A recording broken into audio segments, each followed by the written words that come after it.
Welcome to the Jeff Miller Show. Each week, Jeff Miller of the Jeff Miller Consulting Alliance talks with Podcast Village host Charlie Burney about trends in business, consulting, and much more.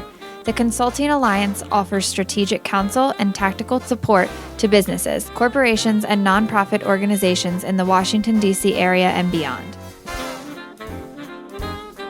Well, here we are at this slightly renovated Podcast Village Intergalactic Studios with my friend Jeff Miller. Jeff, how are you this afternoon? Charlie, I'm wonderful. How are you? I'm always good when you're in here because I get to talk to you and go over things. Now, you just mentioned to me before we turned on the answering machine, the tape recorder, that you had been to Falling Water. And I guess when we talked about Norman Rockwell and other things, I thought, oh, of course Jeff's been to Falling Water. I've been one time. What were your impressions of Frank Lloyd Wright's sort of most famous?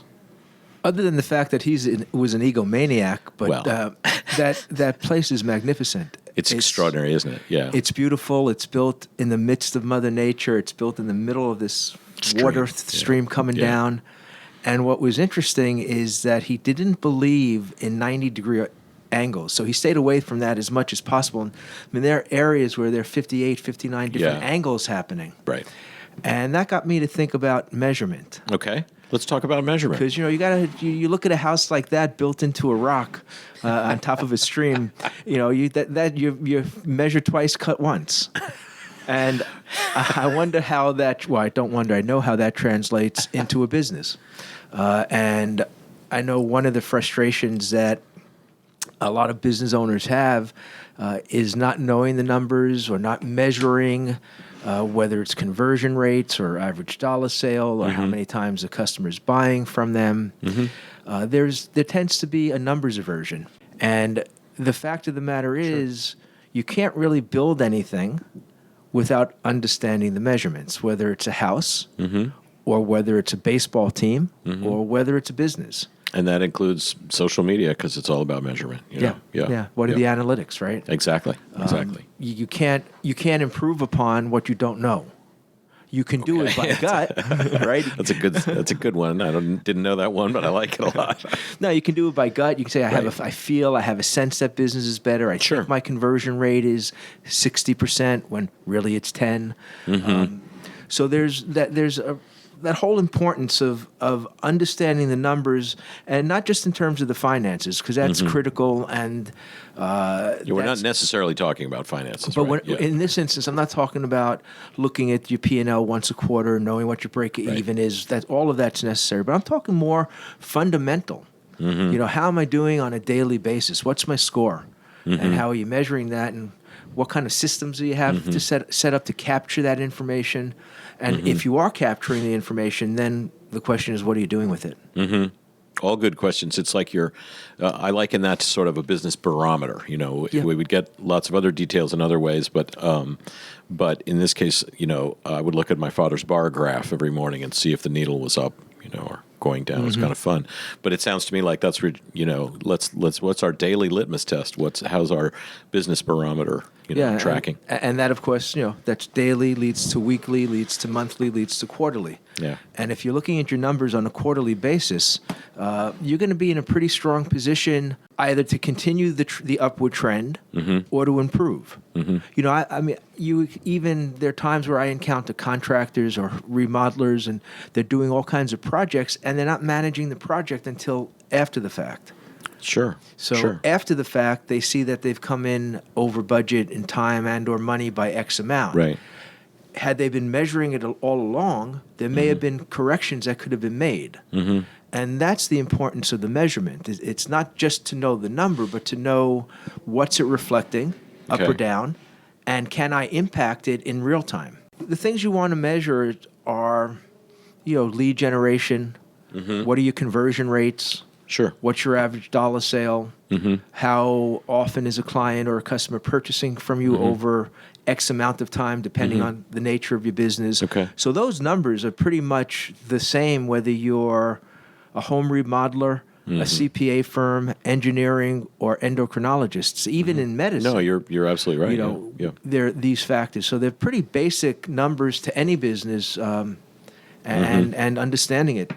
And you can't I've got one client, endocrinologist, Vishal and Shet Dada.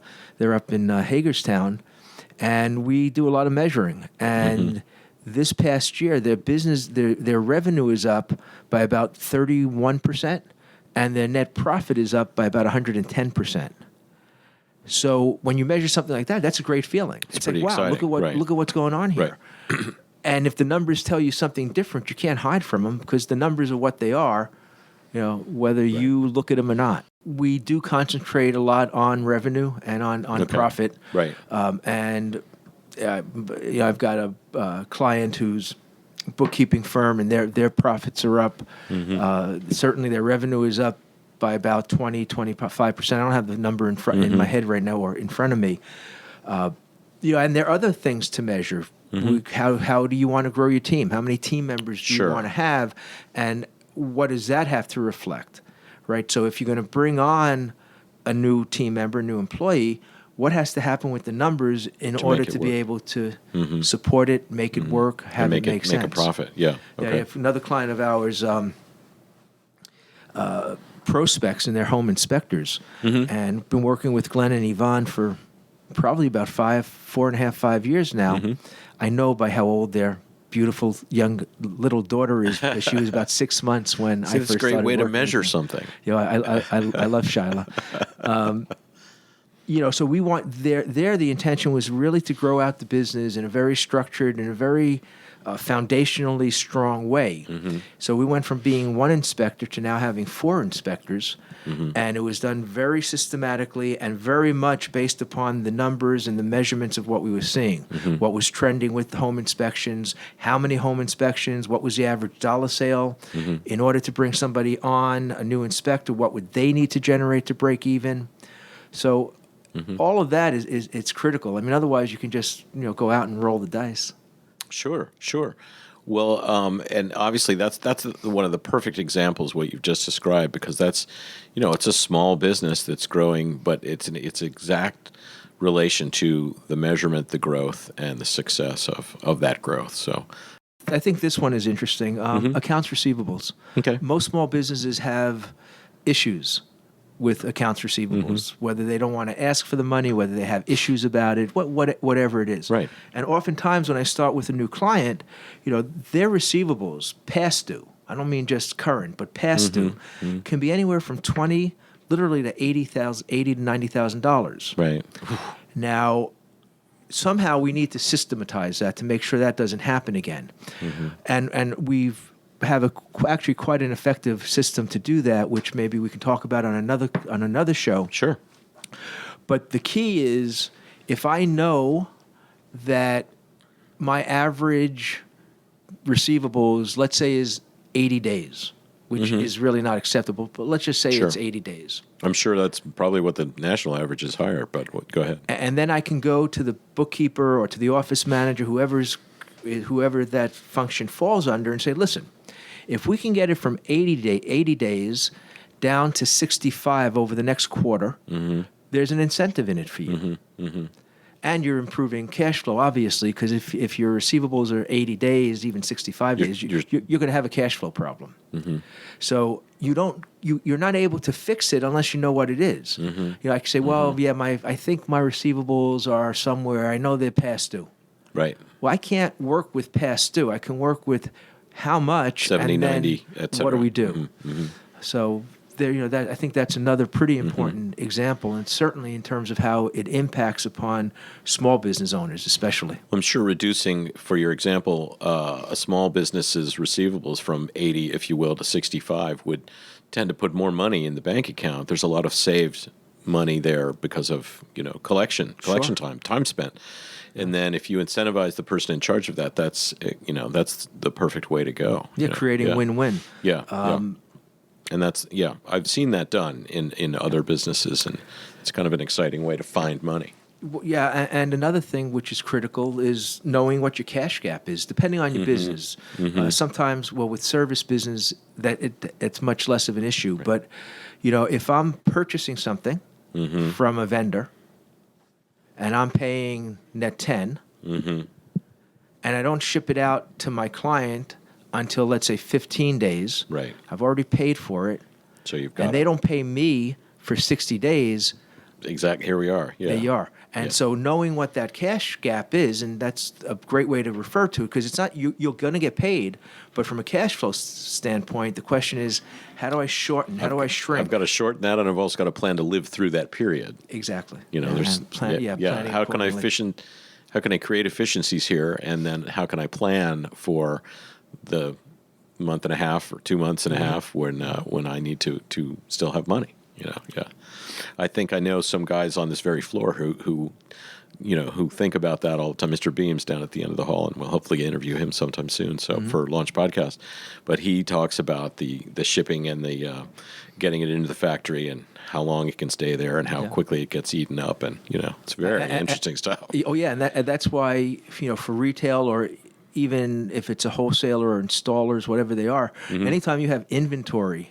Yeah, in this case, it is inventory. Yeah, it's not inventory; it's money. It's dollars sitting on the shelf. It's not just a box or carton with something in it. It's those dollars and cents because you paid for it already. So yeah. The only lucky thing about that, as opposed to some other businesses, is just there's storage fees and there's time, but luckily you don't have to maintain that kind of inventory. Water it, if you will, or feed it fertilizer or anything. You've got it sitting in a box. So, but it brings up so many other ideas about measurement that well, and just to stay with the inventory for a second, it reminds me of my dad, who, as we've spoken on other shows, who was a retailer in Manhattan.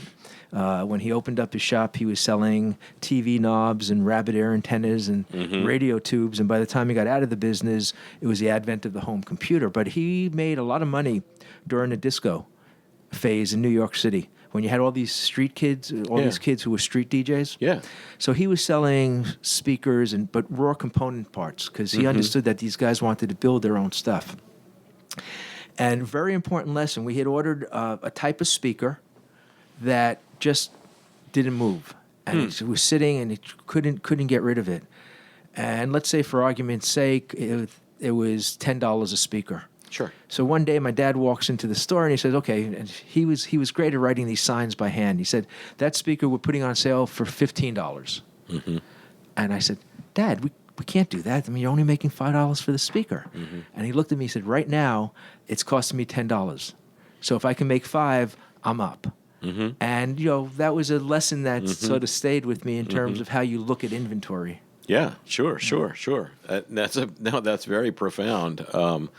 Keeping in mind that there's carrying cost, I think it's called also. Yes. Yeah, absolutely. Well, that's, now I've got to start thinking about measurement too. So I've got to, yikes, and all of those other things.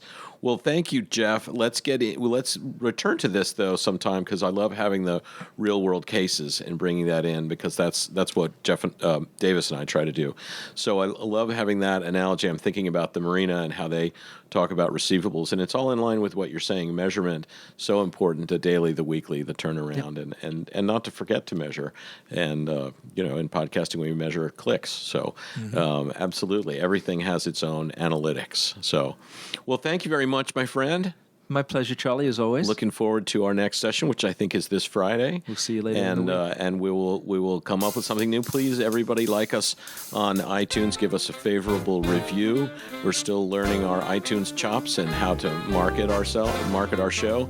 Tell your friends about the Jeff Miller Show, and we'll see you next time.